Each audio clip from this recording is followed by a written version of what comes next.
InsyaAllah tuan-tuan kita rapat-rapat, masya-Allah. Kita sempurnakan sunnah baginda sallallahu alaihi wasallam. Walaupun kita dapat dengar daripada jarak yang jauh, di hujung-hujung masjid, di tepi-tepi tiang, di tepi-tepi dinding,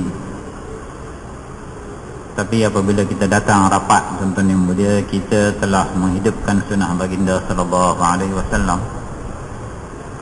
Dan moga-moga kita akan mendapat janji keampunan daripada Allah sebagaimana yang telah diberitahu oleh baginda sallallahu alaihi wasallam. Assalamualaikum warahmatullahi wabarakatuh.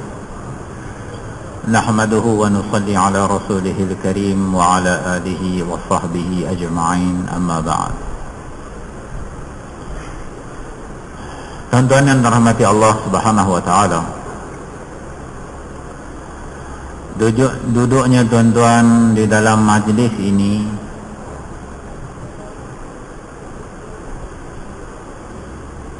sebenarnya limpah kurnia daripada Allah dan pilihan daripada Allah, kerana seseorang tidak mampu untuk buat satu amalan yang baik ataupun meninggalkan satu amalan yang buruk, melainkan dengan taufiq daripada Allah. Oleh kerana itu, apabila kita dengar sahaja muazzin melaungkan hayya 'alas salah, walaupun kita berada di dalam masjid, jawapan kita la haula wala quwwata illa billahil aliyyil azim. Tidak ada daya dan tidak ada upaya melainkan dengan bantuan daripada Allah yang maha tinggi lagi maha agung, untuk melakukan satu ketaatan atau meninggalkan satu kejahatan. Duduknya kita di dalam majlis yang dijanjikan di akhirnya qumu maghfuran lakum qad buddilat sayyi'atukum hasanat, bangunlah kamu hal keadaan terampun, segala kejahatan-kejahatan kamu telah ditukarkan kepada kebajikan. Bahkan apabila seseorang berada di dalam masjid selepas menunaikan salat, Allah Subhanahu wa taala mewakilkan satu malaikat untuk berdoa keampunan dan kerahmatan, sebagaimana datang di dalam hadis Nabi sallallahu alaihi wasallam. Seseorang yang selesai menunaikan solat dan berada di tempatnya, ini di dalam masjid, malaikat akan berdoa, Allahumma ighfir lahu, Allahumma arhamhu. Ya Allah, ampunlah dia, rahmatilah dia. Setiap daripada kita ada malaikat sekarang ini sedang berdoa untuk keampunan kerahmatan kita. Apabila seseorang dia datang ke masjid dan dia menunggu untuk salat, faka'annahu fi salat, seumpama dia berada di dalam salat. Tuan-tuan telah datang di sini beberapa ketika sebelum salat maghrib, tuan duduk dan tuan menunggu masuknya waktu maghrib, telah pun dikira tuan-tuan sedang berada di dalam salat. Selepas menunaikan salat maghrib, kita sama-sama duduk menanti waktu Isya, kita adalah dalam salat. Betapa murahnya Allah Subhanahu wa taala untuk memberi, dan betapa ruginya kita yang malas untuk menerima. Apabila tuan-tuan berwuduk daripada rumah dengan sempurna dan datang ke masjid, adalah seumpama seseorang yang memakai ihram dan berjalan ke Baitullah. Bayangkan betapa besarnya ganjaran yang dijanjikan oleh Allah semata-mata untuk datang masjid. Belum lagi kita cakap mengenai fikir agama, belum lagi kita cakap mengenai zikrullah, belum lagi kita cakap mengenai membesarkan Allah Subhanahu wa taala, belum lagi kita cakap mengenai tanggungjawab umat ini. Semata-mata datang ke masjid, dan setiap langkah yang dia langkah datang ke masjid, Allah Subhanahu wa taala akan mengurniakan satu pahala menghapuskan satu dosa, mengangkat satu darjat. Bayangkan saudara-saudara kita yang datang daripada hujung sana, daripada Bentong, ataupun hujung satu lagi daripada Bagan Datuk, hujung satu lagi daripada sempadan Negeri Sembilan, datang.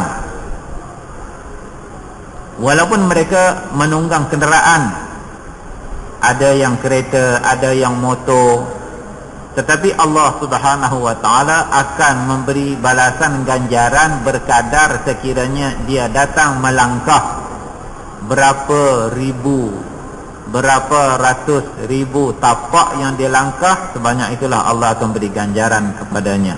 Allah Maha Kaya.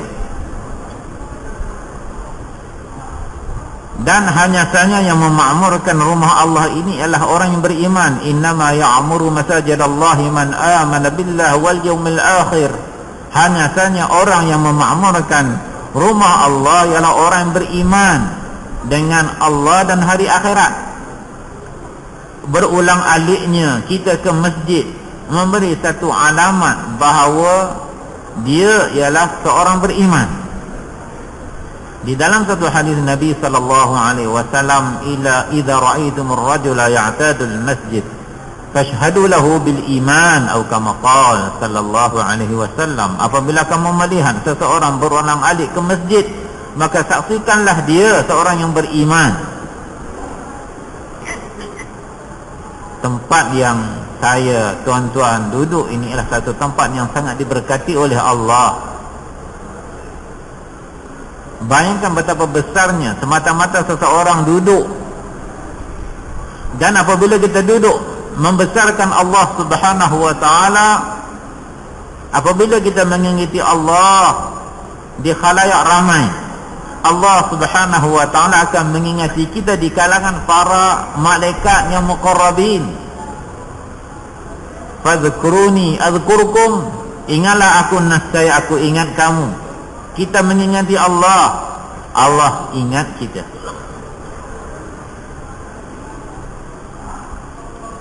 Betapa rahmatnya Allah Subhanahu wa ta'ala, betapa sayangnya Allah Subhanahu wa ta'ala kepada hamba. Dan apabila satu kaum duduk di satu tempat, berbilang bangsa, berbilang bahasa, dan berbagai-bagai bahasa diterjemahkan, dan apa yang dicakapkan ialah mengenai kebesaran Allah, mengingati Allah daripada Al-Quran, dan apa-apa yang sampai kepada kita daripada hadis Nabi sallallahu alaihi wasallam, kita ceritakan, kita dengar. Maka yang orang-orang yang sedemikian di akhirat kelak, mereka akan berada di atas mimbar-mimbar daripada cahaya, sedangkan mereka bukan Nabi, bukan Rasul. Sehingga umat-umat terdahulu akan bertanya, mereka ini Nabi kepada kaum yang mana? Kerana kedudukan mereka begitu hebat seumpama Nabi-Nabi dan Rasul-Rasul pada zaman dahulu. Tetapi hanya umat ini yang mereka daripada berbilang kaum, berbilang bangsa, berbilang bahasa, tidak mengenali satu sama lain, duduk bersama-sama mengingati Allah Subhanahu wa ta'ala. Oleh kerana itu, tuan-tuan dan rahmati Allah, majlis ini bukanlah majlis yang sebarangan, tetapi majlis rahmat, majlis sakinah. Akan turun ketenangan daripada Allah, datang rahmat daripada Allah. Majlis yang Allah Subhanahu wa ta'ala berbangga di kalangan para malaikat. Kerana apabila Allah Subhanahu wa ta'ala menyatakan pada para malaikat bahawa dia akan mencipta Bani Adam, para malaikat berkata bahawa mereka akan membuat pertumpahan darah di atas muka bumi. Wa yasfikud dima wa nahnu nusabbihu bihamdika wa nuqaddisu lak. Sedangkan kami ada, kami sentiasa mensucikan kamu, kami sentiasa memuji kamu, kami cukup, tak perlulah kepada makhluk lain. Mereka akan membuat kefasadan dan kerosakan di atas muka bumi ini, sebagaimana para jin sebelum ini telah melakukan kerosakan di atas muka bumi. Tetapi Allah Subhanahu wa taala dengan limpah kurnianya telah menjadikan kita Bani Adam dan mengutuskan kepada mereka nabi-nabi dan rasul-rasul mengajarkan kita agama yang dengannya kedudukan manusia akan menjadi mulia di sisi Allah Subhanahu wa taala kerana agama. Tuan-tuan dan rahmati Allah, oleh kerana itu sebagai hamba Allah dan sebagai umat Nabi yang terakhir, juga begitu banyak kelebihan, merupakan umat yang mula-mula sekali akan masuk syurga Allah Subhanahu wa taala selepas nabi-nabi dan rasul-rasul. Di kalangan rasul yang mula-mula masuk syurga ialah baginda sallallahu alaihi wasallam. Kemudian akan diikuti oleh nabi-nabi dan rasul-rasul yang lain. Setelah selesai nabi-nabi dan rasul-rasul, di kalangan umat pula, umat inilah umat yang mula-mula sekali akan memasuki syurga Allah Subhanahu wa taala sebelum umat-umat yang lain. Sedangkan kita ialah umat yang terakhir sekali. Dan umur kita pendek, ma baina 60 wa 70, di antara 60-70 tahun. Amalan kita sedikit, umur kita pendek, tetapi ini kelebihan semata-mata kerana keberkatan baginda sallallahu alaihi wasallam. Kerana satu tugas dan satu tanggungjawab yang dipikul oleh umat ini tidak dipikul oleh umat-umat yang terdahulu. Kehebatan mereka bukan semata-mata mereka datang kemudian mereka lemah, tetapi kemuliaan dan kelebihan ini kerana tanggungjawab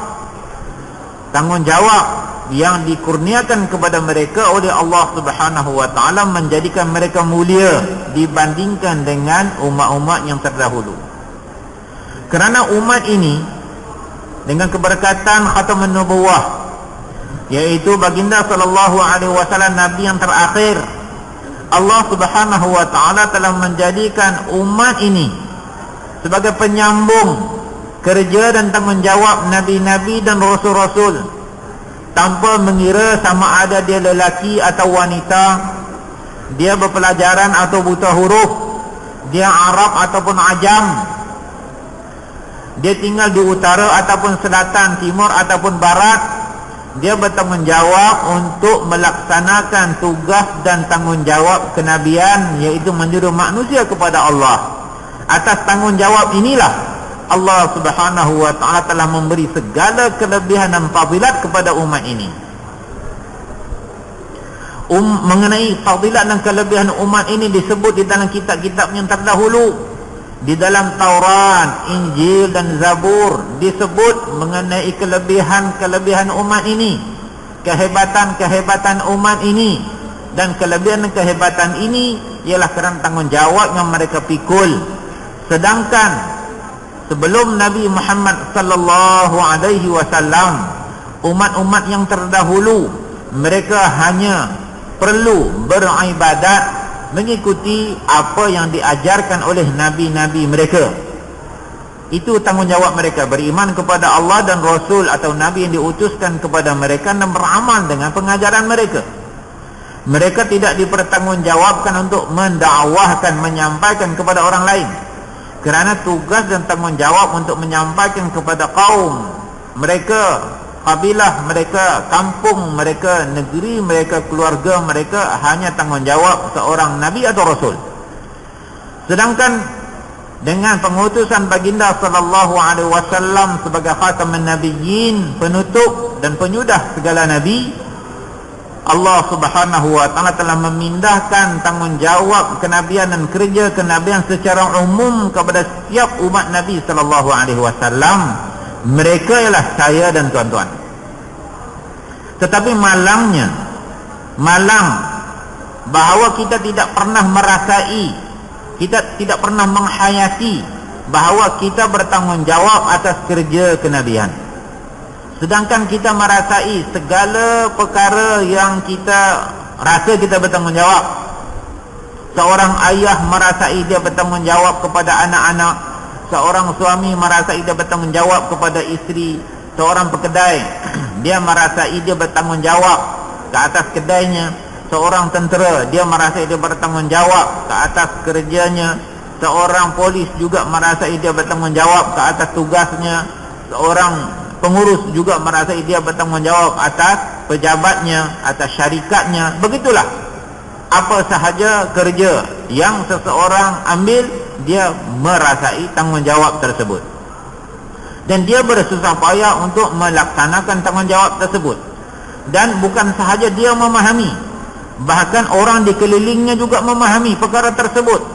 Isterinya faham tanggungjawab suaminya, anak-anaknya faham, mertuanya faham, keluarganya faham, masyarakatnya faham.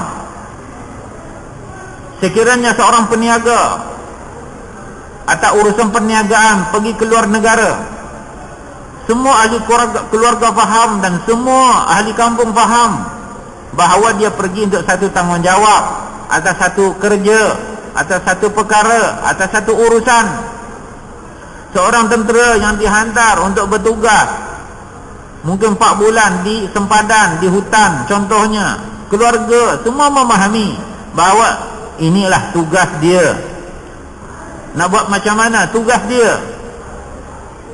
Seorang pramugara, dia terbang, Masya Allah, 1 minggu dia pergi luar negara, tinggal di sana, minggu depan baru balik. Semua faham, keluarga faham, isteri faham, anak-anak faham, dan tidak ada siapa pun yang akan menduding tangan, tidak ada siapa pun akan mencemuh, tidak ada seorang pun akan mencela bahawa dia telah meninggalkan isterinya, dia telah meninggalkan anaknya, dia telah meninggalkan kedua ibu bapanya, dia telah meninggalkan rumah tangganya. Tidak ada siapa pun yang akan mencemuh, tidak ada siapa pun akan mencela, kerana setiap mereka memahami tanggungjawab tersebut. Sedangkan tuan-tuan dan rahmati Allah Subhanahu wa taala, sebelum daripada segala-galanya, Allah Subhanahu wa taala telah memilih saya dan tuan-tuan, bukan hari ini, bukan semasa kelahiran kita, bahkan di alam arwah lagi Allah telah memilih saya dan tuan-tuan untuk bakal menjadi umat baginda sallallahu alaihi wasallam, dan mereka bakal menanggung satu tanggungjawab yang begitu mulia, begitu besar, begitu tinggi, begitu hebat, iaitu menyambung kerja nabi-nabi, menanggung jawab tanggungjawab dan tugas nabi-nabi dan rasul-rasul, dan umat ini tidak merasai perkara tersebut. Sehingga apabila ada seseorang hamba Allah kerana urusan dakwah keluar 3 hari, isteri tak boleh faham, anak tak boleh faham, mertua tak boleh faham, orang kampung tak boleh faham, siapa pun tak boleh faham, keluar 40 hari tak boleh faham, 4 bulan tak boleh faham. Sedangkan untuk urusan dan keperluan dunia, seseorang keluar lebih lama daripada itu, dan tidak ada siapa yang mencemuh, tidak ada siapa yang merasa perkara yang pelik kerana dia mengambil tanggungjawab. Tidakkah agama tanggungjawab kita? Tidakkah kerja dakwah tanggungjawab kita? Tidakkah kerana inilah kita dimuliakan oleh Allah? Kita dimuliakan bukan kerana harta yang kita miliki, kita dimuliakan bukan keturunan bangsa kita, kita dimuliakan bukan sebab kuasa yang ada pada kita. Sedangkan kalaulah kita kata demikian, orang-orang yang sebelum kita telah pun memiliki segala-galanya, Qarun dan Fir'aun dan Namrud, mereka mempunyai kekuasaan, mereka mempunyai kekayaan. Kaum Sabak, mereka mempunyai ladang yang hebat. Kaum Samud, mereka mempunyai bangunan yang hebat-hebat. Kaum Syuaib alaihi salam, orang-orang Madian mempunyai perniagaan yang hebat-hebat. Tetapi Allah Subhanahu wa taala telah binasakan mereka kerana kegagalan mereka beriman dengan Allah dan Rasul yang diutuskan kepada mereka. Kemuliaan saya dan tuan-tuan dan semua umat sampai hari kiamat hanya saja dalam agama yang dikurniakan oleh Allah Subhanahu wa taala. Oleh kerana Allah Subhanahu wa taala telah memberi 2 perkara kepada umat ini. Pertama, Allah beri agama. Yang kedua, Allah beri usaha agama. 2 perkara. dua perkara yang tidak dapat dipisahkan, agama dan usaha agama. Sebagaimana hari ini segala benda dan usaha benda, kereta dan usaha pengeluaran kereta, kelapa sawit dan usaha ladang kelapa sawit. Satu minyak sawit, satu ladang kelapa sawit. Minyak sawit hasil, ladangnya ialah usaha untuk menzahirkan, mengeluarkan minyak sawit. Kereta ialah keperluan kita, tapi di belakang sana ada usaha pengeluaran kereta, di kilang-kilang pemasangan kereta. Begitu juga agama, satu perkara hajat setiap manusia, dan di belakang hajat ini ada satu usaha yang rata-rata kita tidak menyedari usaha tersebut. Kita merasai agama, kita dapat agama melalui kelahiran, dan kita rasa kita ada agama. Dan apa kita membesar dalam satu suasana dan kita mempelajari, menengok satu sama lain, dan kita mempelajari sedikit daripada perkara-perkara agama, dan kita merasakan cukup, memada, tidak ada apa yang perlu diusahakan lebih daripada itu. Sedangkan itulah maksud kita yang utama, kerana kehidupan kita di dalam dunia ini satu kehidupan yang sangat pendek, kehidupan yang sangat terhad, 60-70 tahun, dan selepas itu kullu nafsin dha'iqatul maut, setiap jiwa pasti merasai mati, akan habis. Siapa sahaja dia, doktor pakar paling hebat pun akan mati, penguasa paling hebat pun akan mati, orang paling kaya di dunia pun akan mati. Begitu juga yang paling miskin di dunia pun akan mati, paling papa di dunia pun akan mati, paling sakit di dunia pun akan mati, paling sehat di dunia pun akan mati. Atau apabila sampai masanya,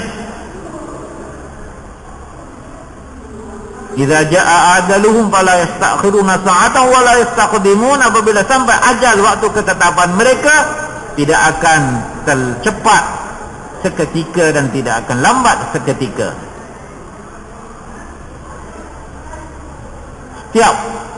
Likulli ummatin ajal, bagi setiap umat, setiap orang, setiap benda ada waktu ketetapan dia. Sampai ketetapan, manusia akan meninggalkan dunia ini, dan yang akan memberi faedah berkekalan kepadanya hanya iman dan amal yang dibawa. Tidak kuasa, tidak harta, tidak pangkat, tidak kedudukan, tidak kedai, tidak ladang, tidak syarikat, tidak anak dan isteri. Bahkan yang hanya akan memberi manfaat kepada kita ialah iman yang kita usahakan di dunia ini, dan amal yang kita usahakan di dunia ini. Ini perkara yang paling asas dalam kehidupan manusia, dan perkara itulah paling kita lalai. Mengapa tuan-tuan yang mulia? Kerana perkara-perkara tersebut tidak nampak di hadapan mata kita. Kita tak nampak hal keadaan dalam kubur, kita tak nampak azab kubur, kita tidak nampak nikmat kubur, kita tak nampak alam barzakh, kita tak nampak medan mahsyar, padang mahsyar kita tak nampak. Kita tak nampak dosa, tak nampak pahala, tak nampak syurga, tak nampak neraka, tak nampak malaikat, tak nampak Allah. Semuanya dalam perkara-perkara ghaib. Sedangkan segala keperluan dunia yang kita dengar, kita sebut, semua ada di hadapan. Anak isteri ada di hadapan kita, wang ringgit ada di hadapan kita, kedudukan, pangkat, pejabat, kedai, ladang, kebun, lembu, kambing ada di hadapan kita. Mudah untuk kita meyakininya, dan mudah untuk kita berusaha untuk mendapatkannya. Sedangkan perkara yang tak nampak memang susah untuk kita berusaha mendapatkannya. Oleh kerana itu tuan-tuan yang mulia, di antara sifat yang mula-mula sekali Allah sebut mengenai orang yang beriman, alladzina yu'minuna bil ghaib. Orang yang beriman, orang yang bertakwa, orang yang akan mendapat faedah daripada Al-Quran.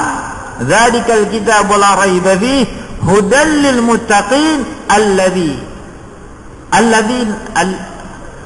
alladzina yu'minuna bil ghaib. Mereka ialah orang yang kitab Al-Quran yang tidak ada kesangsian di dalamnya, hudan lil muttaqin, sebagai petunjuk kepada orang yang bertakwa. Siapakah mereka? Alladzina yu'minuna bil ghaib, orang-orang yang beriman dengan perkara yang gaib. Oleh kerana itu, tuan-tuan dirahmati Allah Subhanahu wa taala, agama itu ialah kadar keyakinan kita kepada perkhabaran Rasulullah sallallahu alaihi wasallam.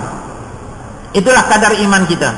Kadar iman kita ialah kadar keyakinan kita kepada perkhabaran baginda sallallahu alaihi wasallam. Sebanyak mana yakin kita kepada perkhabaran baginda sallallahu alaihi wasallam, sebanyak itulah agama yang akan ada di dalam kehidupan kita. Dalam kehidupan dunia kita tidak dapat nafikan keyakinan kita adalah 100%.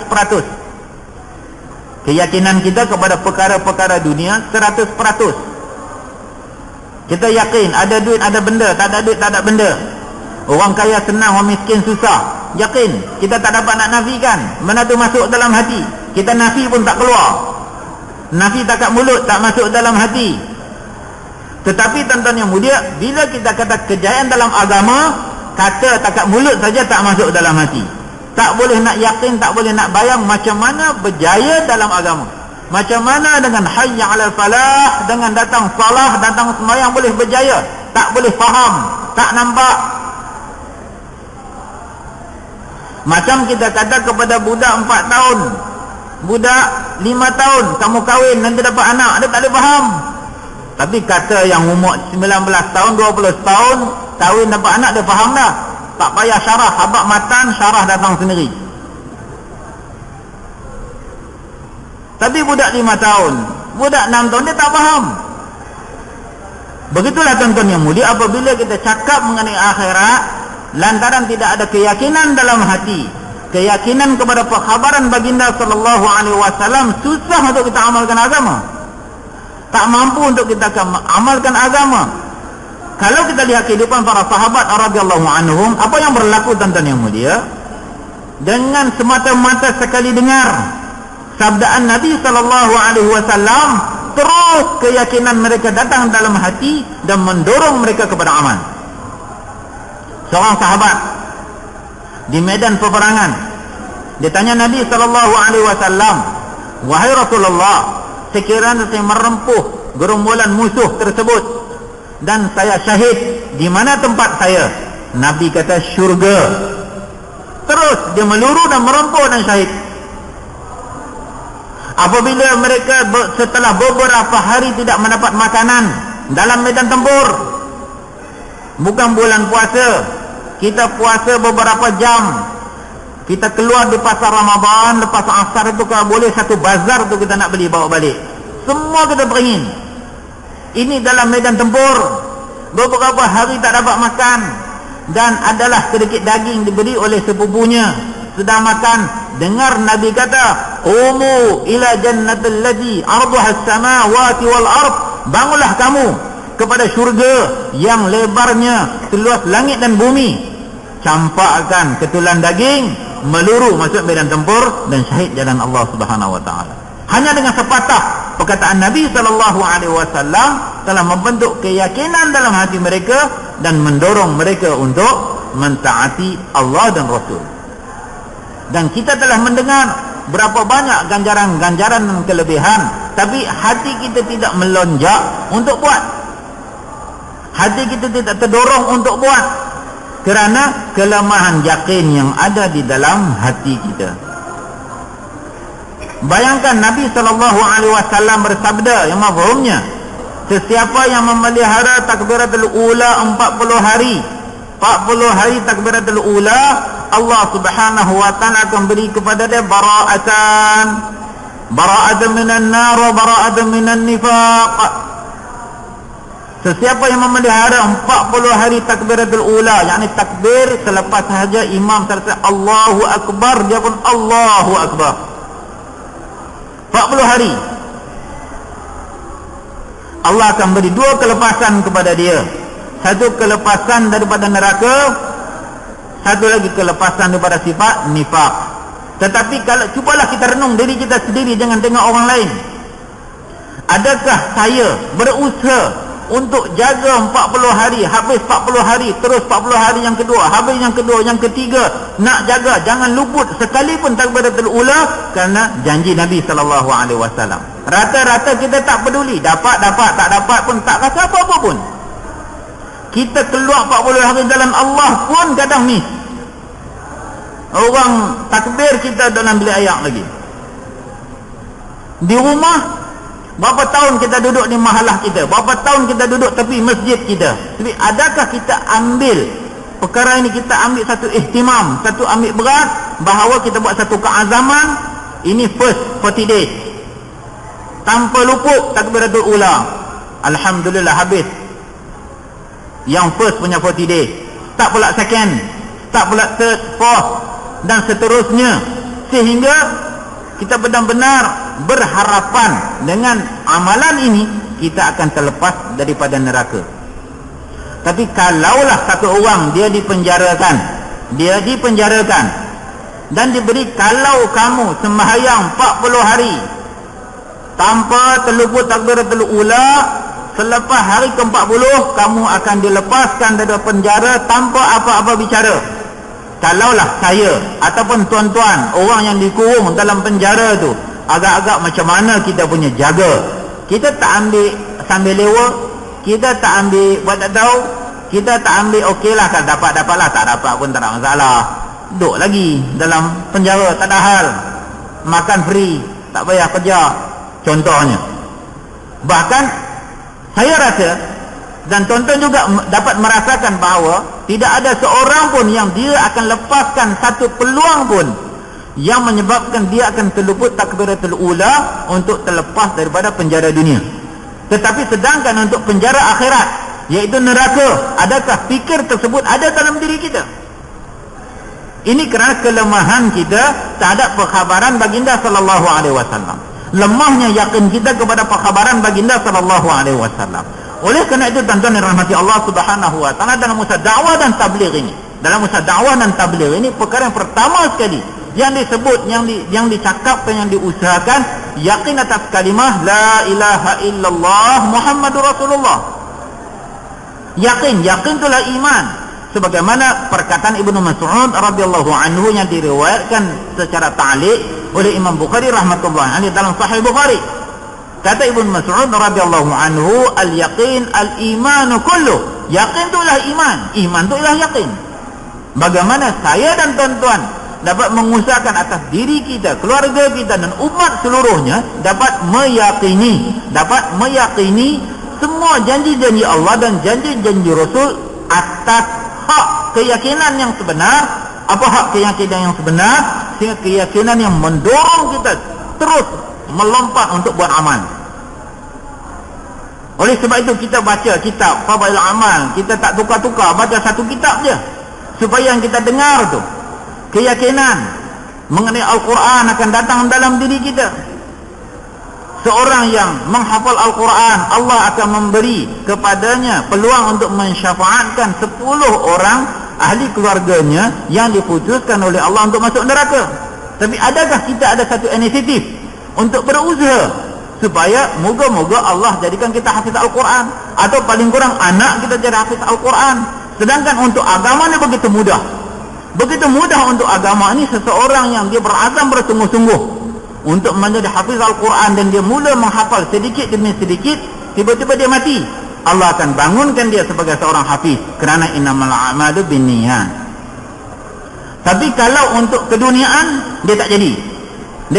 Satu orang dia benar-benar berazam, bapak dia punya targhib bagi dorongan, kamu ni nak jadi apa? Doktor. Dia beli mainan pun dia belilah, semua dia beli berkaitan dengan doktor saja, supaya minat untuk doktor tu timbul dalam anak dia. Beli buku-buku berkaitan dengan doktor, cerita doktor, semua doktor, supaya datang minat dan gairah anak dia untuk jadi doktor. Tiba-tiba sampai belajar sampai tingkatan 5, race motor, jatuh, mati. Di akhirat nanti dia tidak akan dibangunkan bersama dengan para doktor. Tidak. Dan kalau dibangunkan bersama-sama doktor pun, pada masa itu semua tak ada orang yang sakit, semua sihat-sihat belaka. Semua orang takut saja masa itu.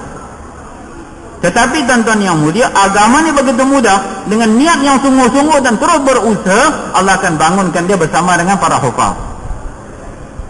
Tetapi pun begitu, untuk agama ni raghbah kita kosong, keinginan kita begitu malap, kegairahan kita tak ada. Tetapi untuk kelebihan-kelebihan dunia, kita berlumba-lumba. Sebab tu hari-hari kita dengar dalam kita tengok surat khabar, ada orang kena tipu sebab berlumba. Dia dapat berserta dengan skim-skim cepat miskin contohnya. Dia ada duit sikit, baru pension, Masya Allah. Jadi dia menyertai satu skim yang dia rasa cepat kaya, tiba-tiba cepat miskin, kena tipu. Sebab apa? Sebab dia meyakini dengan dia invest dia punya wang yang dia dapat, dia akan dapat pulangan 2-3 kali ganda. Sebab tu dia telah labur. Sebab dengan duit yang kita kata yang dia ada 100, 200, 300 ribu ni, dengan ni dia akan dapat pulangan yang banyak. Setelah beberapa bulan dia akan dapat 1 juta. Dan tiba-tiba dia kena tipu. Tetapi tuan-tuan yang mulia, janji Allah tak pernah tipu. Tak pernah tipu. Seorang yang buat amal, Allah tak akan tipu. Innallaha la yukhliful mi'ad. Tapi sejauh mana saya dan tuan-tuan berusaha untuk dapat janji Allah Subhanahu wa taala. Mengapa? Karena kelemahan yakin yang ada di dalam hati saya dan tuan-tuan. Dalam bulan Ramadan, di akhir 10, pada akhir 10 ada satu malam yang dikatakan Lailatul Qadar, yang ianya khairun min alfi syahr, lebih baik daripada 1000 bulan, iaitu 84 tahun. Lebih kurang 84 tahun. Bayangkan. Tapi adakah kita bersungguh-sungguh? Kita tak ada pun satu kesungguhan. 10 malam tu memang kita tak tidur, betul-betul tak tidur, beribadat sampai pagi. Waktu bermula malam terbenam masuknya waktu maghrib sampai terbit fajar, habis waktu sahur.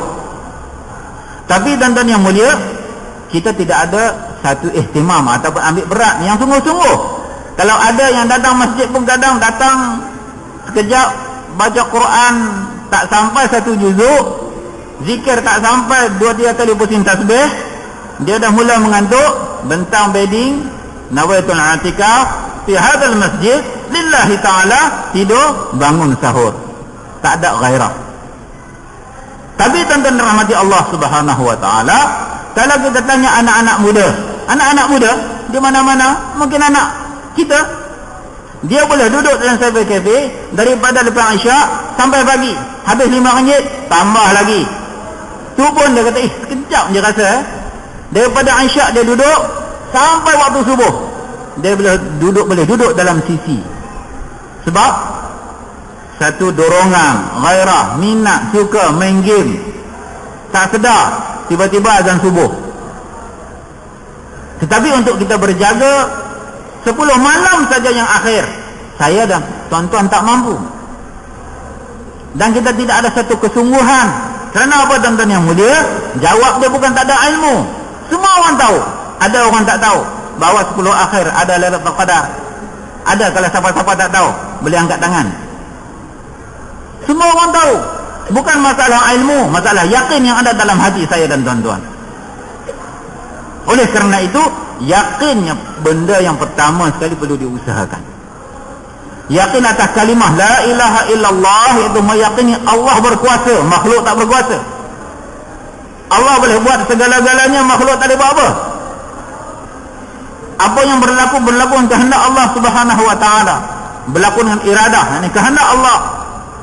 Qul lan yusibana illa ma kataballahu lana, katakanlah sekali-kali tidak menimpakan kami sesuatu melainkan sesuatu telah ditetapkan oleh Allah Subhanahu wa taala. Perkara ni keyakinan kebesaran Allah kena dicakapkan benda tu tak nampak. Duit ni nampak, Dalam poket masing-masing ada duit. Selesa dia. Nak turun kat bazar pun selesa sebab ada duit. Kalau tak ada duit dia tak turun. Bagus je dia iktikaf. Kalau ada duit 11.5 baru dia masuk. Sebab duit ada. Ditonton dirahmati Allah Subhanahu wa taala, yakin ni perkara yang paling utama. Kita nak cakap kebesaran Allah, kita nak dengar kebesaran Allah, nak dakwakan kebesaran Allah kepada manusia sehingga benar-benar kita yakin. Yakin yang macam mana? Yang mendorong kita kepada amal. Kita nak cerita mengenai kubur, cerita mengenai syurga, cerita mengenai akhirat sehingga kita benar-benar yakin seolah-olah akhirat ada depan mata kita. Inilah yang berlaku kepada para sahabat. Akhirat yang tak nampak tu, akhirat yang tak nampak, syurga yang tak nampak, kubur yang tak nampak telah jadi musyahadah di hadapan mereka. Seolah-olah mereka nampak. Bahkan sebahagian sahabat begitu sungguh-sungguh mereka beribadat kepada Allah, angkat takbir, Allah tingkapkan hijab nampak syurga. Dan mereka tertidur, termimpi bidadari. Ini keadaan keyakinan yang ada pada mereka sehingga membawa kepada alam musyahadah. Alam musyahadah. Oleh kerana itu tak heranlah tuan-tuan yang mulia, mereka telah berusaha bersungguh-sungguh untuk membina kehidupan akhirat. Dan dunia ni, dunia yang ada di hadapan mereka jadi macam tak ada. Jadi macam gaib pula. Mereka tidak begitu gemar, tidak begitu minat, karena keyakinan mereka kepada akhirat mengatasi keyakinan mereka atas keberadaan dunia yang sementara ni. Apa yang mereka miliki di dunia adalah sementara. Mereka lebih cinta kehidupan akhirat. Diri mereka, harta mereka, kemampuan mereka, kebolehan mereka digunakan untuk membina kehidupan akhirat. Tenaga mereka digunakan untuk membina kehidupan akhirat. Oleh kerana itu tidak heranlah tuan-tuan yang mulia, dalam setiap malam lepas Isyak, Uthman radhiyallahu anhu dalam salat witir dia boleh khatamkan satu Al-Quran. Abu Hurairah radhiyallahu anhu, cucunya meriwayatkan bahawa Abu Hurairah radhiyallahu anhu dia ada simpul benang yang ada 2000 simpulan, dan dia tidak akan tidur melainkan dia selesai berzikir 2000 simpulan tersebut. Dan ada sebagian sahabat yang lain, dia mengumpul biji-biji tamar di dalam bekas, dan apabila sampai waktu dia habis sembahyang subuh, dia sibuk berzikir sampai hampir-hampir waktu zuhur, hamba sahayanya datang, kumpulkan balik, dan dia menyempurnakan salatnya dan keperluannya. Nanti lepas selesai keperluannya, datang balik, duduk berzikir lagi, membilang biji-biji tamar sampai ke asar. Begitulah kehidupan mereka tuan-tuan yang mulia, kerana mereka tahu setiap zikir yang disebut Allah Subhanahu wa taala beri ganjaran. Setiap subhanallah yang disebut, Allah akan tumbuhkan pokok dalam syurga. Setiap alhamdulillah yang disebut, Allah tumbuhkan pokok dalam syurga. Subhanallah walhamdulillah wa la ilaha illallah wallahu akbar, 5 pohon pokok yang tumbuh dalam syurga. Nabi SAW berkata, la an aqul subhanallah walhamdulillah wa la ilaha illallah wallahu akbar ahabbu ilayya mimma tala'at alaihi syams. Lebih aku suka bahawa aku sebut subhanallah walhamdulillah wa la ilaha illallah wallahu akbar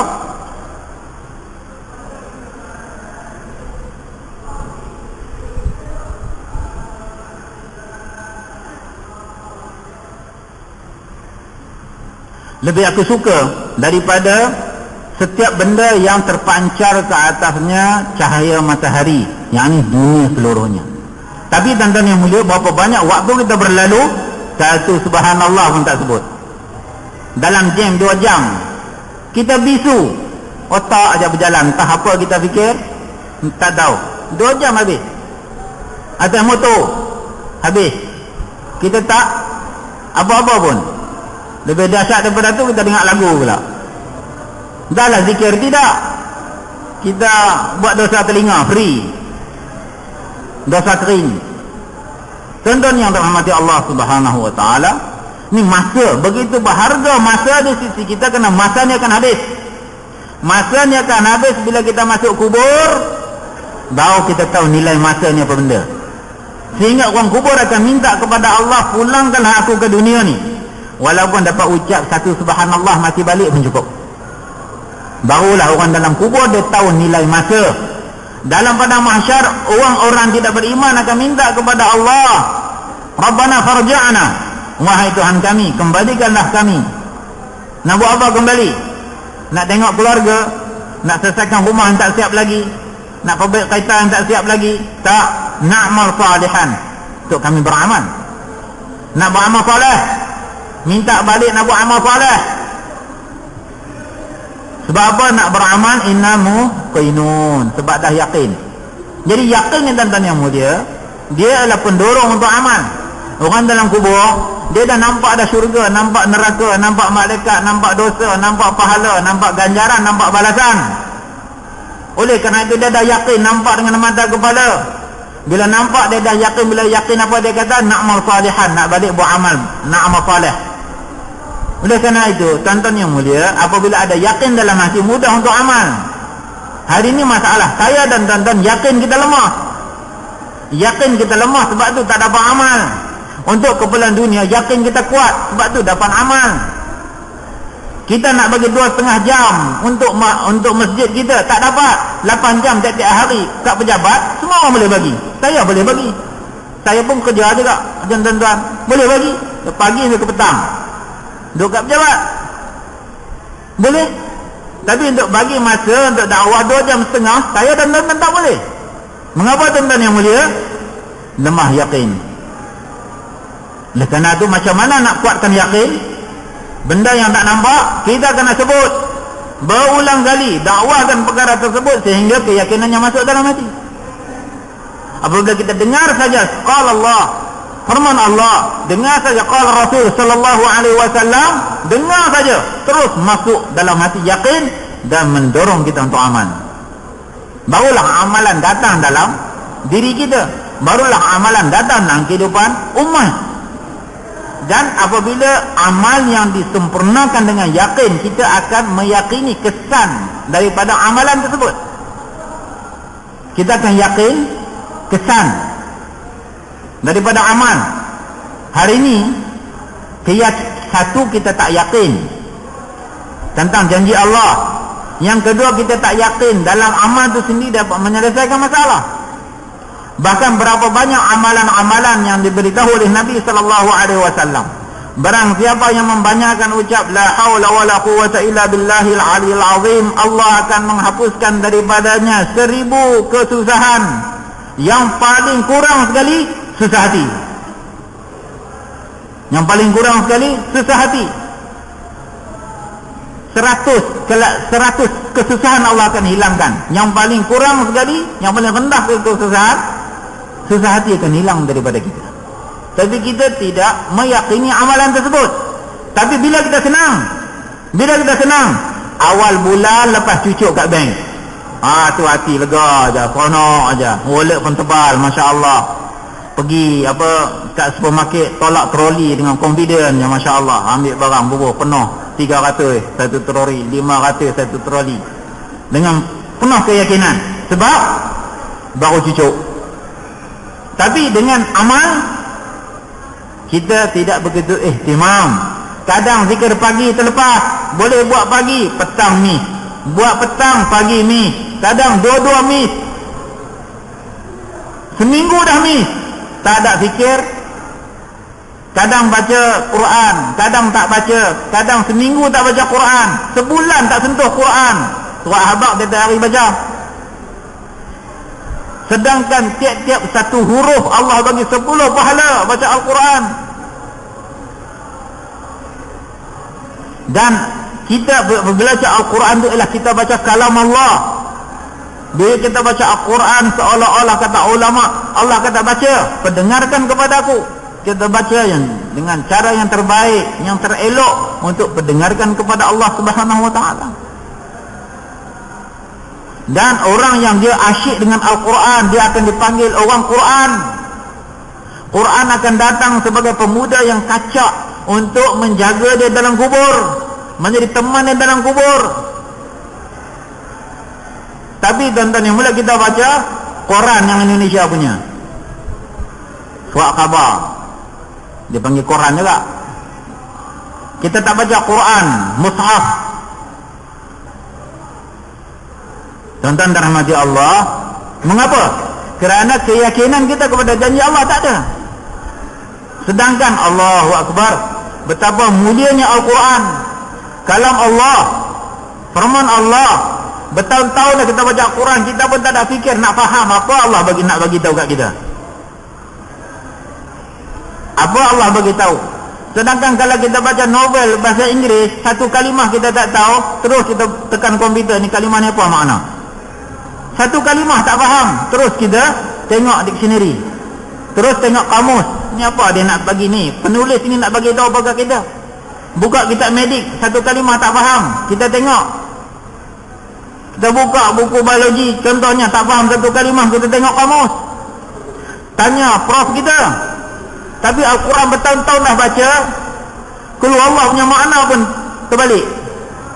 Tak pernah kita fikir untuk faham apa Allah tu nak bagi tahu kat kita, apa Allah nak bagi tahu kat kita, apa Allah suruh kat kita. Apatah lagi semangat untuk amal, untuk faham apa Allah bagi tahu pun tak ada dalam hati kita. Betapa jauhnya kita dengan Al-Quran dan yang mulia. Ini semua kelemahan yakin. Sebab tu yakin kena diusahakan. Cerita, dengar banyak-banyak kelebihan Al-Quran, sehingga kita mencintai Al-Quran. Dan hari ini Masya Allah, Allah mudahkan, dalam poket tuan-tuan semua ada Al-Quran, semua digital belaka, mudah. Pun tak baca agak Al-Quran, demi benda lain.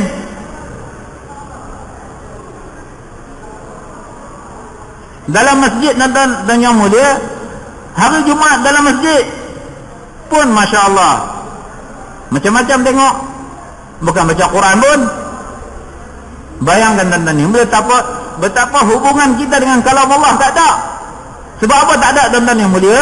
Sebab kita tak benar-benar cinta Allah Subhanahu Wa Taala. Kalau kita cinta Allah, nescaya kita cinta kalam Allah, nescaya kita cinta juga Rasul Allah. Lantaran tidak ada cinta kita kepada Allah, tak cinta kalam Allah. Dan kerana kita tak cinta pada Allah, tak cinta Rasul Allah. Kalaulah kita cinta Allah, tuan-tuan yang mulia, sudah tentu kita akan cinta dengan kalam Allah, kita akan cinta dengan Rasul Allah, kita akan cinta dengan amalan Rasulullah. Sedangkan Allah janji dalam Al-Quran, Qul in kuntum tuhibbunallaha fattabi'uni. Katakanlah wahai Muhammad sallallahu alaihi wasallam, beritahu kepada umat kamu, kalau kamu benar-benar mendakwa kamu cinta Allah, fattabi'uni, ikut aku. Yuhibbukumullah, nescaya Allah akan cinta kamu. Wa yaghfir lakum dzunubakum, Allah akan ampun dosa kamu. Dengan kita ittiba' Nabi, ikut Nabi, Allah cinta kita. Apa lagi mau tuan? Kita ikut Nabi, Allah cinta kita. Dan bukti kita cinta Allah Subhanahu Wa Taala, bukti bagaimana? Kerana kita cinta Allah. Oleh kerana itulah kita cinta Rasul yang diutuskan oleh Allah. Bila kita ittiba' cara Nabi, Allah cinta kita pula. Tapi kita buat tak tahu je. Kita tidak ada kegairahan untuk ikut cara Nabi. Dan kita tak sedih, kita ni tak dapat tinggalkan kehidupan Yahudi dan Nasrani. Bahkan terbalik lagi, kita bangga cara kehidupan Yahudi Nasrani. Nak maju, nak moden, kena macam ni. Makan macam ni, tak standard, tak glamour. Makan macam ni, baru glamour. Macam mana Yahudi Nasrani makan? Pakai macam ni, selekeh. Pakai macam mana yang hebat? Macam ni. Macam mana Yahudi Nasrani pakai ni? Baru hebat, nampak gah. Tak ada langsung waq'ah, azmah. Tak ada langsung kebesaran Nabi dalam hati. Tak ada langsung. Macam mana nak ikut cara Nabi? Dan macam mana Allah nak cinta kita? Macam mana kita nak cinta Allah Subhanahu Wa Taala? Oleh kerana itu tuan-tuan yang mulia, sunnah Nabi ni kena disebut, dicakap dan diamalkan dalam kehidupan kita, sehingga datang cinta Rasulullah dalam hati saya dan tuan-tuan. Dan setiap daripada kita nak ikut, nak usaha bawa cara hidup Nabi sallallahu alaihi wasallam dalam kehidupan kita, meyakini amalan baginda sallallahu alaihi wasallam, apa sahaja yang datang daripada Nabi kita meyakini 100%, kita percaya buta tuli. Apa yang Nabi bagi tahu, percaya buta tuli terus, kerana keyakinan bahawa dialah pesuruh Allah dan Nabi akan memberitahu yang benar belaka. Tidak ada dusta bagi Nabi sallallahu alaihi wasallam. Dan perkara ini tidak akan datang dalam diri saya dan tuan-tuan melainkan dengan usaha. Cakapkan benda tersebut, dakwahkan benda tersebut, doa pada Allah Subhanahu wa taala supaya Allah campakkan dalam hati kita cinta kepada sunnah Nabi, cinta kepada amalan Nabi. Dan dengan amal, kita harus yakin dengan amal Allah akan selesaikan segala masalah kita. Berapa banyak masalah-masalah kita yang kita lari ke sana kemari semata-mata di belakang asbab dunia semata-mata, tanpa kita memberi sedikit pun tumpuan kepada janji-janji Allah dan Rasul. Wa man yattaqillaha yaj'al lahu makhraja wa yarzuquhu min haitsu la yahtasib. Barang siapa yang bertawakul kepada Allah, sebenar-benar tawakul. Barang siapa bertawakul kepada Allah, Allah Subhanahu wa taala dah cukup bagi dia. Allah akan bagi rezeki kepada dia daripada sumber yang tidak disangka-sangka. Seorang sahabat tuan-tuan yang mulia, dia ditangkap oleh pihak musuh. Ditangkap oleh pihak musuh dan dia dibelenggu, dia diikat. Dan sampai perkhabaran tu bapanya mengadu kepada Nabi. Nabi kata macam mana helah pun hantar orang kepada dia, bagi tahu pada dia baca sebanyak-banyaknya la haula wala quwwata illa billah. Dan dia sampai saya perkhabaran tersebut terus dia amal dengan penuh yakin. Ikatan belenggu dia gugur sendiri tuan-tuan yang mulia. Gugur sendiri. Dia keluar daripada tempat yang mereka kurung dia dan dia jumpa unta, dia naik. Bila dia jumpa unta, dia naik unta sampai satu padang tempat mereka ternak unta, dan dia teriak kepada unta-unta tersebut, semua unta-unta tu ikut dia balik. Terus dia bawa balik sampai Madinah. Bila sampai di rumah dia, bapa dia bagi salam semua, bapa dia terperanjat, dah sampai depan rumah. Sedangkan dia telah ditawan, dikurung oleh orang-orang musyrikin. Buka pintu tengok lamah penuh dengan unta. Pergi cerita pada Nabi sallallahu alaihi wasallam. Nabi kata, terpulanglah, gunalah, buatlah macam unta kamu, macam mana kamu buat pada unta kamu. Kemudian turun ayat, wa man yattaqillaha yaj'al lahu makhrajan wa yarzuqhu min haitsu la yahtasib. Barang siapa yang bertawakul kepada Allah, Allah akan buka jalan bagi dia, dan Allah akan bagi rezeki kepada dia pada sumber yang tidak disangka-sangka. Ada yakin tuan-tuan yang mulia, mereka telah beramal, Allah selesaikan segala masalah dunia dan akhirat mereka. Tetapi oleh kerana yakin kita yang lemah, kita tak yakin, kita buat pun, cubalah tengok, dah usaha dah macam-macam dah tak boleh. Ini cubalah tengok, kod boleh, kita pun buatlah amal. Memang tak boleh. Memang tak boleh, sebab yakin pun tak ada. Nak cuba, itu pun kita kata kod, kalau yakin tak ada. Begitu rapuhnya keyakinan kita dengan amal, sehingga yakin kita tak ada langsung. Dan Allah Subhanahu wa taala ghayur, maha cemburu. Dia maha cemburu. Dan kalau orang yang macam ni perasaan dia, keyakinan dia, buat amal, Allah tak pandang pun. Tak pandang pun. Agama ni tidak akan diberi melainkan kepada orang-orang yang benar-benar ada talab, ada keinginan, yang dia punya satu keinginan yang tinggi, kesungguhan yang sungguh-sungguh, keyakinan yang bulat pada Allah. Allah akan bantu mereka. Sehingga tuan-tuan yang mulia, para sahabat radhiyallahu anhum nak lintas sungai Dijlah di Iraq, dan nak lintas kapal tak ada, orang-orang Parsi semua telah ambil kapal-kapal mereka pergi sebelah sana. Dan oleh kerana keyakinan mereka pada Allah, dan mereka telah jalan di atas air tuan-tuan yang mulia. Kalau Musa alaihi salam, Allah belah sungai ni, Allah belah dan mereka lalu, tapi umat baginda sallallahu alaihi wasallam mereka berjalan di atas air. Dan Allah memelihara mereka. Ada salah seorang daripada mereka jatuh, dia punya tempat minum dia, mug jatuh dan dihanyutkan air, dan dia berdoa kepada Allah. Dia sampai balik sana, dah siap, orang dah angkat kat ujung tombak. Ini mak ni siapa punya? Mak ini siapa punya? Itu pun Allah tak sia-siakan. Dia punya mak dia pun, tempat minum dia pun jatuh dalam air pun Allah selamatkan. Diri Allah pelihara, harta Allah pelihara. Tetapi tuan-tuan, mana malangnya umat ini tidak merasai tanggungjawab tersebut. Dan dalam diri umat ini tidak ada yakin. Kalau ada kekurangan dalam umat ini, tuan-tuan yang mulia, satu kekurangan yakin, tuan-tuan yang mulia. Lain semua ada. Harta, umat ini banyak harta, kepandaian, kehebatan, banyak ada dalam umat ini, tuan-tuan yang mulia. Teknologi, banyak ada dalam umat ini. Kalau yang tak ada, satu je, yakin tak ada. Kerana apa? Kerana kita tidak usaha. Kita usaha atas teknologi, kita usaha atas ilmu, kita usaha atas macam-macam, tapi atas yakin kita tak usaha. Lantaran tidak ada yakin, pegangan kita, ikatan kita kepada agama begitu rapuh. Manusia sanggup jual agama dengan benda-benda dunia, sanggup mensia-siakan agama kerana benda-benda dunia. Kerana keyakinan kepada janji Allah tidak ada, keyakinan kepada perkhabaran Rasulullah sallallahu alaihi wasallam tidak ada. Atas maksud ni, tuan-tuan yang mulia, jamaah keluar daripada masjid-masjid, keluar daripada negara ke negara, negeri ke negeri, kampung ke kampung, atas satu maksud ini, untuk mau hidupkan kembali keyakinan dalam hati umat, guna untuk mereka terdorong untuk amalkan agama dan untuk menarik bantuan daripada Allah Subhanahu wa taala.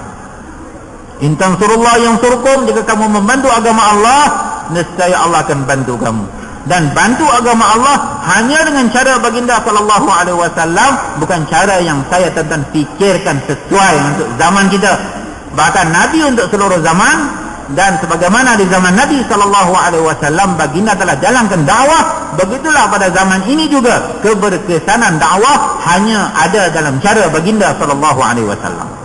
Sekiranya umat ini menyimpang daripada cara Nabi sallallahu alaihi wasallam, umat ini dia akan mensia-siakan umur umat ini, seakan masa berlalu, mereka tidak akan mencapai gol yang sepatutnya mereka skor. Bahkan tuan-tuan ni, mulai dalam masa 23 tahun, sahabat dah skor dia punya gol dah. Zaman Umar radhiyallahu anhu, 2/3 dunia di bawah jajahan orang-orang Islam.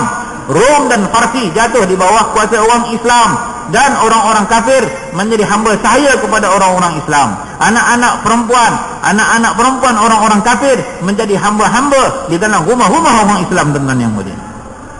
Dan mereka tidak ada kehebatan yang mereka tonjolkan, tetapi Allah letak kegerunan dalam hati orang-orang kafir, sehingga orang-orang kafir, anak-anak orang kafir, bila disebut nama Umar, anak-anak pun akan berhenti daripada menangis. Kerana apa, tuan-tuan yang mulia? Kehebatan, nusrah, bantuan yang Allah Subhanahu wa taala kurniakan kepada mereka dalam masa yang begitu singkat. Rasulullah sallallahu alaihi wasallam berusaha 23 tahun. Zaman Abu Bakar 2 tahun, 25 tahun. Zaman Umar radhiyallahu anhu 12 tahun. Jadi tuan-tuan yang mulia, 37 tahun masa yang ada, tuan-tuan yang mulia, telah menjadikan umat ini tinggi di dalam masyarakat dunia. Sedangkan satu masa dulu, di hari baginda diutuskan oleh Allah Subhanahu wa taala, mereka ada kaum jahiliyah yang tidak ada tamadun, dan tidak ada siapa pun ingin untuk menguasai mereka, kerana mereka akan menjadi beban kepada negara yang menaluki mereka. Tetapi mereka telah menjadi satu contoh sampai hari kiamat. Tidak ada manusia yang sehebat mereka, segi akhlaknya, segi amalnya, segi sifatnya, segi takwanya, segi imannya, tuan-tuan yang mulia. Maka atas jalan yang sama, umat ini perlu dibangunkan untuk usaha agama, dalam mengeluarkan setiap dari umat ini di jalan Allah Subhanahu wa taala, daripada masjid-masjid mereka, daripada mahalah-mahalah mereka, keluarkan jemaah di jalan Allah, sehingga umat ini menyedari tanggungjawab mereka. Setiap orang merasa perlu berusaha mengusahakan keyakinan diri mereka, guna untuk mengamalkan agama dan melonjak untuk terus menyempurnakan tuntutan agama, dan menjadikan diri dan harta mereka hanya bagi Allah, sebagaimana firman Allah, innallaha ashtara minal mu'minina anfusahum wa amwalahum bi anna lahumul jannah yuqatiluna fi sabilillah fayaqtuluna wa yuqtalun. Bahawa orang mukmin sesungguhnya Allah telah membeli daripada orang-orang mukmin diri dan harta mereka dengan syurga. Mereka berjuang di jalan Allah, sama ada mereka membunuh musuh atau mereka dibunuh oleh musuh. Tuan-tuan yang dirahmati Allah Subhanahu wa taala, inilah maksud yang kita nak capai, sehingga setiap daripada umat ini merasakan diri mereka bukan mereka punya, harta mereka bukan mereka punya, tapi telah dibeli oleh Allah dengan syurga. Sekiranya kita menggunakan diri dan harta kita sebagaimana yang dikehendaki oleh Allah Subhanahu wa taala, insya-Allah Allah akan beri harganya kepada kita, iaitu syurga. Tetapi sekiranya saya dan tuan-tuan menggunakan diri kita macam mana yang kita suka, harta kita macam mana yang kita suka, mungkin harga itu tidak akan dibayar kepada kita, tetapi kita kena melalui dulu neraka Allah Subhanahu wa taala, wal azbillah, sekiranya Allah tidak mengampun kesalahan-kesalahan kita. Tuan-tuan dan rahmati Allah Subhanahu wa taala, atas maksud tersebut, siapa di antara tuan-tuan yang sedia untuk keluar dari jalan Allah tunai 4 bulan tuan-tuan, masya-Allah. Sila tuan, masya-Allah, beri nama tuan-tuan dan masa tuan-tuan.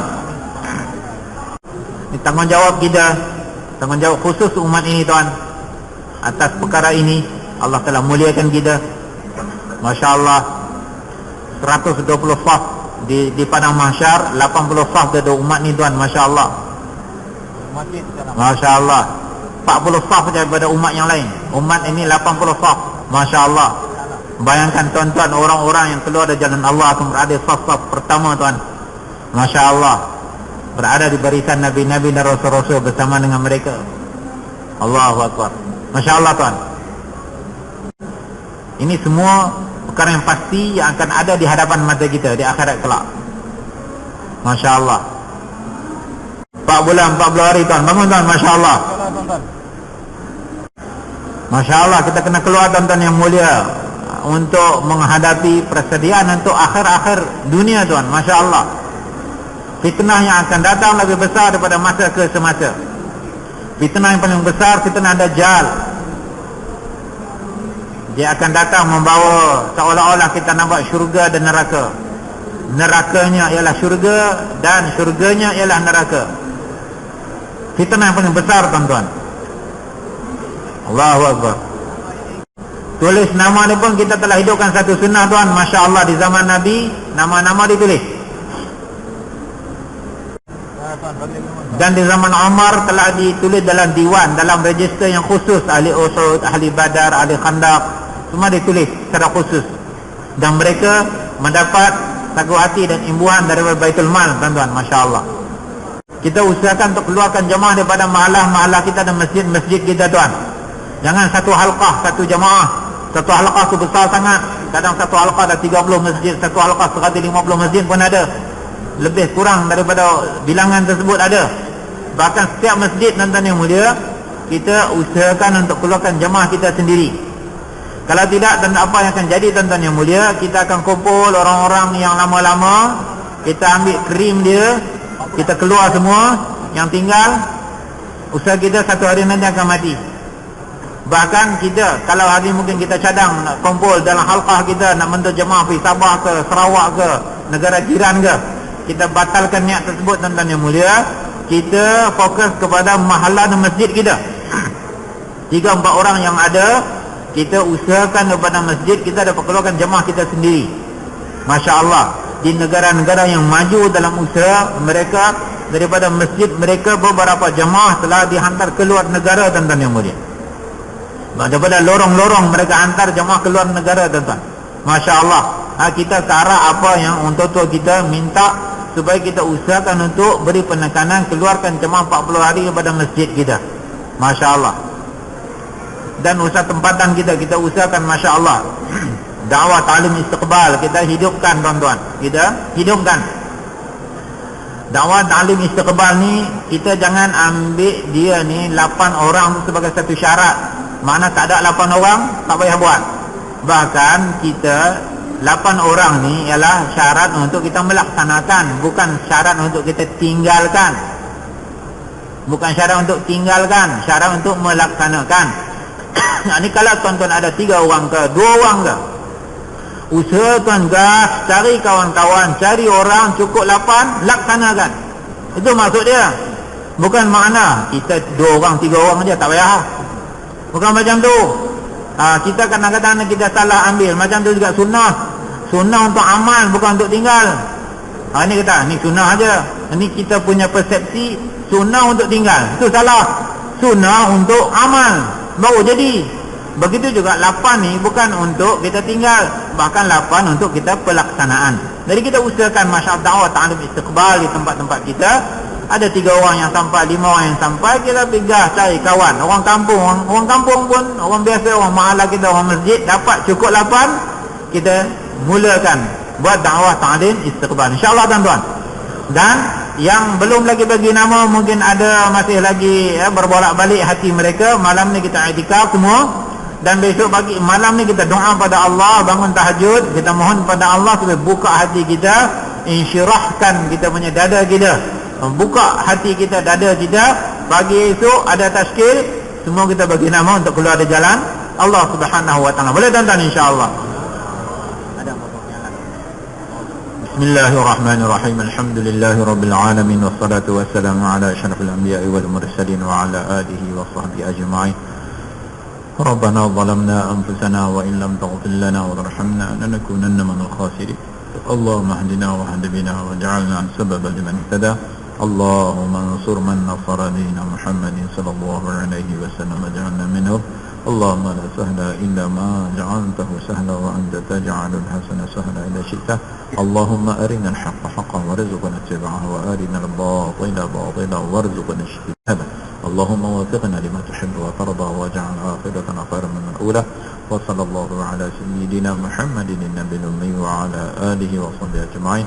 Subhana rabbika rabbil izzati amma yasifun wa salamun ala al-mursalin walhamdulillahi